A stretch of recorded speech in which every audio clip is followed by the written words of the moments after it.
కానీ ఎందుకు chicken neck మీద బంగ్లాదేశ్ ఫోర్సెస్ అటాక్ చేయబోతాయి, లేకపోతే ఇస్లామిక్ టెర్రరిస్టుల ద్వారా అటాక్ చేయబోతున్నారు అంటే బంగ్లాదేశ్లో వాళ్ళ పని చేసుకోవడానికి భారతదేశం అడ్డు తొలగించడానికి.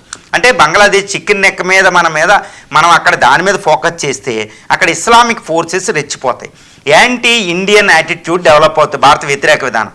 బంగ్లాదేశ్ ప్రజలకి భారతదేశం మాకు పూర్తిగా శత్రువు అని నిరూపించడం, పాకిస్తాన్ మన ఫ్రెండ్ అనడం, ఆ విధంగా బంగ్లాదేశ్ పాకిస్తాన్ ఏకమైపోతాయి. మన చికెన్ నెక్ మనం కాపాడుకుంటాం, కానీ చికెన్ నెక్ మీద అటాక్తో వాళ్ళు డైవర్ట్ చేయబోతున్నారు. మనం రక్షించుకోవడానికి వెళ్తే బంగ్లాదేశ్ ప్రజలకు చూసారా భారతదేశం ఎంత శత్రువో అని చూపిస్తారు. ఈరోజు పాకిస్తాన్ వెళ్ళి భారతదేశం కోసం ఆడితే అందరూ వ్యతిరేకంగా ఉంటారు ప్రజలు కూడా. పాకిస్తాన్ ఎందుకు 5 యుద్ధాల్లో భారత్ మాకు అటాక్ చేసిందని చెప్తున్నారు. అక్కడ ఆర్మీ ప్రభుత్వాలు ఏం చెప్తున్నాయి, పాకిస్తాన్ ఎప్పుడూ ఇండియా మీద అటాక్ చేసింది, కానీ ఇండియా రక్షించుకుందే, రక్షణాత్మక వైఖరి. కానీ పాకిస్తాన్ ప్రజలకు ఏం చెప్తున్నారు, మన ఎగ్జిస్టెన్స్కి, మన సార్వభౌమత్వానికి, ఇండిపెండెన్స్కి భారతదేశం శత్రువు అని చెప్పి పాకిస్తాన్ని ఈరోజు ఇస్లామిక్ టెర్రరిజం చేసి భారతదేశం మీద వదిలారు.